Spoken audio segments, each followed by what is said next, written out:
এদিক থেকে পড়তে হয় একক, দশক, শতক, হাজার। যখন আমরা এককের ঘর বোঝাবো তখন একটি সংখ্যা এক বোঝাবো। এই যে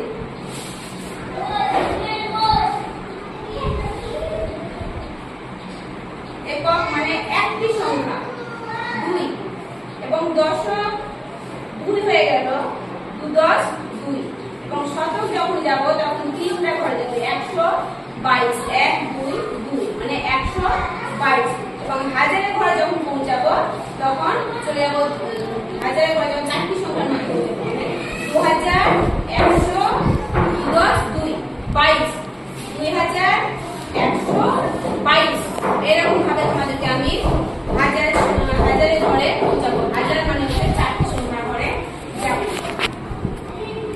তাহলে আমি তোমাদের এটা বোঝাতে পারলাম হাজারের ঘরে চারটি সংখ্যা দেওয়া হয়। তাহলে আমি তোমাদেরকে বোর্ডের মাধ্যমে দেখাচ্ছি।